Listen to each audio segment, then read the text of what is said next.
আসসালামু আলাইকুম। সম্মানিত দর্শকবৃন্দ, কেমন আছেন? আশা করি সকলে ভালোই আছেন। আল্লাহ সকলকে ভালো রাখুক এবং সুস্থ রাখুক।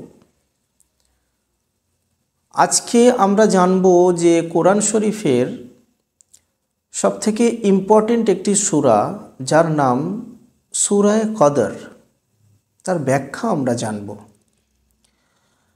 আউযু বিল্লাহি মিনাশ শাইতানির রাজিম। বিসমিল্লাহির রহমানির রহিম। ইন্না আনজালনাহু ফি লাইলাতিল কদর। আল্লাহ পাক বলছেন যে আমি এই সম্মানিত রাতে এই কোরআন শরীফকে অবতীর্ণ করেছি। আল্লাহ পাক এই যে 7টি আকাশ বানিয়েছেন, এই 7টি আকাশের মধ্যে প্রথম আকাশে লাউহে মাহফুজ আছে। তো ওই লাউহে মাহফুজে আল্লাহ তাআলা সর্বপ্রথম এই কোরআন শরীফকে সম্পূর্ণরূপে অবতীর্ণ করেছিলেন। সেজন্য আল্লাহ তাআলা বলছেন যে আমি এই সম্মানিত রাতে কোরআন শরীফকে অবতীর্ণ করেছি। আবার কেউ কেউ বলছেন যে কোরআন শরীফের প্রথম যে আয়াতটি অবতীর্ণ হয়েছিল সেটা এই সম্মানিত রাতে অবতীর্ণ হয়েছিল। তো এখানে দ্বিমত পাওয়া যায়। যাই হোক, তো এই কোরআন শরীফ যেহেতু একটা সম্মানিত বই, কোরআন শরীফ কেন সম্মানিত বই? যেহেতু এই কোরআন শরীফের যে বাক্যগুলো আমরা দেখতে পাচ্ছি, এটা কোনো মানুষ গঠন করেনি, এটা স্বয়ং আল্লাহ পাক গঠন করেছেন। সেই জন্য এই কোরআন শরীফ পৃথিবীতে যত বই আছে সব বইয়ের ঊর্ধ্বে, এর মর্যাদা অনেক বেশি। তো যেহেতু এটা আল্লাহ পাকের বই এবং আল্লাহ পাক এর সমস্ত যে প্যারাগুলোকে আল্লাহ পাক নিজেই এগুলোকে তৈরি করেছেন, এবং এই কোরআন শরীফ একটা বাক্য পড়লে বোঝা যাবে তার মধ্যে যে মিনিংটা পাওয়া যায়, একটা বাহ্যিক মিনিং থাকে, আরেকটা দেখবেন ওর মধ্যে কিছু ইশারা, কিছু ইঙ্গিত বিভিন্ন রকমের পাওয়া যায়। তো সেই জন্য এই কোরআন শরীফের মর্যাদা পূর্বেও ছিল, বর্তমানেও আছে, এবং কিয়ামত পর্যন্ত এই কোরআন শরীফের মর্যাদা থাকবে। তো কোরআন শরীফ যেহেতু সম্মানিত একটি বই, সেই জন্য এই রাতে এটাকে অবতীর্ণ করা হয়েছে, যেহেতু এই রাতটি হচ্ছে সম্মানিত রাত। এবারে এটা সম্মানিত রাত কেন, এর ডিটেলস আরও আগে গেলে আমরা বুঝতে পারবো। তারপরে আল্লাহ পাক বলছেন অমা আদরাকা মা লাইলাতুল কদর। আল্লাহর নবী সাল্লাল্লাহু আলাইহি ওয়াসাল্লামকে সম্বোধন করে বলছেন যে তুমি কি জানো যে সম্মানিত রাত কি বা কোনটা? এই যে একটা বাক্য আল্লাহ পাক যে বলেছেন, এটা কেন বলা হয়? অলংকার শাস্ত্রে এখানে আমাদেরকে পড়ানো হয়েছে যে কোনো একটা বিষয়ের প্রতি যদি অ্যাটেনশন করা হয়, যেটা খুবই গুরুত্বপূর্ণ বিষয়, খুবই ইম্পর্টেন্ট, সেটাকে বোঝানোর জন্য তার আগে সেটার কোশ্চেন করা হয়। তো সেই জন্য আল্লাহ পাক বলছেন যে তুমি কি অবগত আছো সম্মানিত রাত কোনটি? তাহলে সম্মানিত রাত কোনটি সেটার ব্যাপারে যাতে মানুষ আরও বেশি ইন্টারেস্ট হয়, ওটার গুরুত্ব আরও বেশি বেড়ে যাচ্ছে, সেজন্য এখানটার কাছে প্রশ্ন করা হয়েছে। তারপরে আল্লাহ পাক বলছেন লাইলাতুল কদরি খয়রুম মিন আলফি শাহর। এই সম্মানিত রাত এমন একটি রাত, যেই রাতে কেউ যদি ইবাদত করে সেটা উত্তম হবে এবং বেশি হবে। কেউ যদি 1000 মাস ইবাদত করে তার থেকে উত্তম হবে, তার থেকে বেশি হবে। তাহলে এই যে সম্মানিত রাত, এর মর্যাদা আরেকটু বেড়ে গেল। কিসের জন্য? যেহেতু এই একটি রাতে কেউ যদি পুরো রাতটাকে কভার করে যদি ইবাদত করে, কোরআন তেলাওয়াত করলো, নফল নামাজগুলো পড়ছে, বিভিন্ন রকম তসবিহ তেলাওয়াত, সুবহান আল্লাহ, আলহামদুলিল্লাহ, আল্লাহু আকবার, তো এগুলো করছে, মূলত আল্লাহকে স্মরণ করা সে করছে পুরো রাত্রে, এটাও হতে পারে। আর যদি কেউ এই রাতের মধ্যে কিছু অংশে সে আল্লাহর ইবাদত করছে, এটাও হতে পারে। তাহলে এটা কার থেকে বেশি পরিমাণে সওয়াব পাওয়া যাবে? কোনো বান্দা 1000 মাস আল্লাহর ইবাদত করছে, আল্লাহর তসবিহ বর্ণনা করছে, কোরআন তেলাওয়াত করছে বা নামাজে দাঁড়িয়ে আছে, তো সে যতটা নেকি পাবে তার থেকে বেশি নেকি এই মানুষটি পাবে যে একটি রাতে যদি ইবাদত করে। তাহলে এই রাতের মর্যাদা অনেক বেশি। অতঃপর আল্লাহ পাক বলছেন, তানাজ্জালুল মালাইকাতু ওয়ার রূহু ফিহা বিইذনি রাব্বিহিম মিন কুল্লি আমর, যে এই রাত্রিতে ফেরেশতা মণ্ডলী এবং জিবরাইল আলাইহিস সালাম ওনারা বিভিন্ন রকমের কর্মসমূহ নিয়ে এই পৃথিবীতে আসেন। এখানে একটু বোঝার বিষয় আছে যে এই পৃথিবীতে আল্লাহ পাক বিভিন্ন ধরনের সৃষ্টিজীবকে রেখেছেন। লিভিং থিংস আছে, অর্থাৎ যাদের জীবন আছে, যেটাকে আমরা জীব বলে জানি, এবং জড় বস্তু আছে, এবং লিভিং থিংসের মধ্যে গাছপালাগুলোও আছে। এবং ওই গাছপালাগুলোকে অতটা পরিমাণে আল্লাহ তাআলা এখানে রেখেছেন যতটা পরিমাণ পৃথিবীতে প্রয়োজন আছে। কেন? গাছপালাগুলো কার্বন ডাই অক্সাইডের মাধ্যমে সে জীবিত আছে পৃথিবীতে।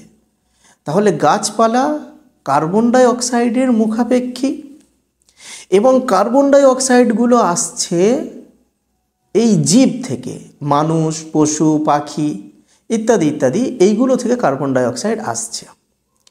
এবং এই যে মানুষ, পশু, পাখি ইত্যাদি ইত্যাদি, এগুলো যে জীবিত আছে সেটা ওই অক্সিজেন নিয়ে তারপরে এরা জীবিত আছে পৃথিবীতে, এবং অক্সিজেনগুলো পাচ্ছে গাছ থেকে। তাহলে ততটা পরিমাণে পশু, পাখি, মানুষ এগুলোকেও আল্লাহ তাআলা রেখেছেন পৃথিবীতে, এবং গাছগুলোকেও সেই রকম যতটা পরিমাণ দরকার সেইভাবেই আল্লাহ তাআলা পৃথিবীতে রেখেছেন। তাহলে একে অপরের মুখাপেক্ষী, এও মুখাপেক্ষী গাছের, এবং গাছগুলোও মুখাপেক্ষী হচ্ছে আমাদের পশু, পাখি ইত্যাদি ইত্যাদি এদের। তাহলে কতটা পরিমাণ এখানে রাখতে হবে পৃথিবীতে? তো এগুলো হচ্ছে আল্লাহ তাআলা পরিকল্পনা করেন, এবং এগুলোর যে দায়িত্ব, এগুলো হচ্ছে আল্লাহ তাআলা ফেরেশতাদের উপরে দিয়ে দেন। ফেরেশতারা এই দায়িত্বগুলোকে নিয়ে নেয়। আল্লাহ তাআলা চাইলে উনি দায়িত্ব কোনো ফেরেশতাকে না দিয়ে নিজে থেকেই করতে পারেন, ওনার কাছে অনেক বেশি পাওয়ার আছে, কিন্তু ফেরেশতাদেরকে যেহেতু ওদের মাধ্যমে আল্লাহ তাআলা কাজগুলোকে করাচ্ছেন, সেজন্য ওদের উপরে দায়িত্বগুলো দিয়ে দেওয়া হয়।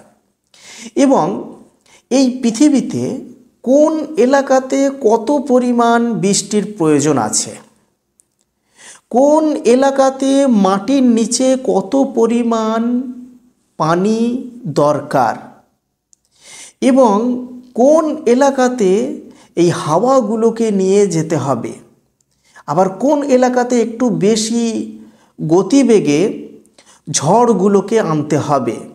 তো এই সমস্ত বিভিন্ন ধরনের যে কাজকর্মগুলো, এগুলো ফেরেশতাদের উপরে আল্লাহ তাআলা দায়িত্ব দিয়ে দেন। এরপরেও কোন এলাকাতে কত পরিমাণ খাদ্য উৎপাদন করতে হবে, কত পরিমাণ গাছপালা উৎপাদন করতে হবে, কেন গাছপালা, পশু পাখি, মানুষ সকলেরই তো প্রয়োজন। সকলেই তো সেই গাছ থেকে যে ফল মূল, শাক সবজি, ধান গম হচ্ছে সেগুলো খেয়ে বেঁচে আছে। তো কতটা পরিমাণ প্রয়োজন, এগুলো হচ্ছে আগামী 1 বছরের জন্য কিভাবে পৃথিবীটাকে পরিচালনা করতে হবে, তো এইগুলোর দায়িত্ব আল্লাহ তাআলা ফেরেশতাদের উপরে দিয়ে দেন। এবং এই পৃথিবীতে কত মানুষ বেঁচে থাকবে এবং কত মানুষ মৃত্যুবরণ করবে, যেমন আগামী বছরে কত মানুষ বেঁচে থাকলে পৃথিবীটা ঠিকঠাকভাবে চলবে, সেই মানুষটা বেঁচে থাকতে পারবে, উপযোগী হবে, এবং কত মানুষ এখানে মৃত্যুবরণ করলে তাহলে ওটা কভার করা যাবে। তো এটারও একটা দায়িত্ব আল্লাহ তাআলা ফেরেশতাদের উপরে দিয়ে দেন। তো এই সমস্ত বিভিন্ন রকমের কাজ কর্মের দায়িত্বগুলো নিয়ে আগামী 1 বছরের জন্য পৃথিবীতে ফেরেশতা মণ্ডলীরা আগমন করে থাকেন। এবং তারপরে ওই রাতেতে যে ব্যক্তি আল্লাহ তাআলার ইবাদতে মগ্ন থাকেন, বিভিন্ন ধরনের ইবাদতে, নামাজে, কোরআন পড়াতে, তসবিহ পড়াতে, বিভিন্ন ধরনের ইবাদতে যখন মগ্ন থাকে, তখন তাদেরকে ওই ফেরেশতা মণ্ডলীরা বলতে থাকে সালাম, সকলকে সালাম দিতে থাকে। মানে ফেরেশতারা বলতে থাকে যে তোমাদের উপর আল্লাহ তাআলার রহমত বর্ষিত হোক। তারপরে আল্লাহ তাআলা বলছেন ওই রাতটি হিয়া হাত্তা মাতলাইল ফাজর, ওই রাতটি ফজরের সময় আসার আগে আগে পর্যন্ত ওই রাত্রি থাকে, তার আগে আগে পর্যন্ত ওর বরকতটা মানুষ তুলতে পারে। তাহলে এই যে লাইলাতুল কদরের রাতের মর্যাদা কেন, কি জন্য, এর রিজনটা আল্লাহ তাআলা এই সূরা কদরের মধ্যেই বলে দিয়েছেন। এবং আল্লাহর রাসূল সাল্লাল্লাহু আলাইহি ওয়াসাল্লাম একটা গ্রহণযোগ্য হাদিসের মধ্যে বলেছেন, যেটা বুখারীর হাদিস, যে রমজান মাসের শেষ 10 দিনে যে বেজোড় রাতগুলো আছে, অর্থাৎ 5টা আমরা রাত পাবো।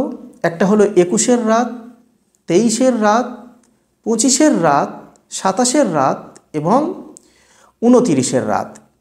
তো এই বেজোড় 5টি রাতে এই শবে কদর হয়ে থাকে, এটা আল্লাহ রাসূল সাল্লাল্লাহু আলাইহি ওয়াসাল্লাম বলেছেন। সুতরাং আমরা তো এখানটার কাছে জানি না যে লাইলাতুল কদর এই 5টি রাতের মধ্যে কোন রাতে আসছে।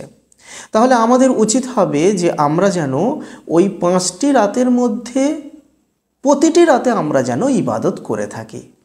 যদি পুরো রাত আমরা যদি ইবাদত করতে না পারি, যেহেতু আমাদের তো কাজকাম থাকে এবং রাত্রিবেলা যদি ঘুম না হয় তাহলে ফজরের সময় উঠতে আমাদের অসুবিধা হবে, যেহেতু রোজা রাখার বিষয় আছে। তো তাহলে আমরা যতটা পারবো, যতটা আমাদের সামর্থ্য হবে, তত পরিমাণ আমরা ওই রাত্রিতে ইবাদত করার চেষ্টা করব। সম্মানীয় দিনী ভাই বোনেরা, আপনারা সকলে একটা কথা মনে রাখবেন, এই শবে কদরের রাতের জন্য নির্দিষ্টভাবে কোনো ইবাদত কোনো জায়গায় উল্লেখ নেই। কোনো বিশুদ্ধ বা গ্রহণযোগ্য হাদিসের মধ্যে কোনো জায়গায় বিশুদ্ধভাবে এটা লেখা নেই যে এর জন্য নির্দিষ্ট কোনো নামাজ আছে, এর জন্য নির্দিষ্ট কোনো ইবাদত আছে, এমনটা কোনো জায়গায় লেখা নেই। অতএব আল্লাহ পাক আমাদের সকলকে ওই বেজোড় রাত্রিগুলোতে আল্লাহ পাকের সন্তুষ্টির জন্য ইবাদত করার তৌফিক দান করুক, আমিন। সকলে নিজের জন্য, আমার জন্য এবং সকলেরই জন্য আপনারা দোয়া করবেন। সবাই ভালো থাকবেন। আসসালামু আলাইকুম ওয়া রাহমাতুল্লাহি ওয়া বারাকাতুহু।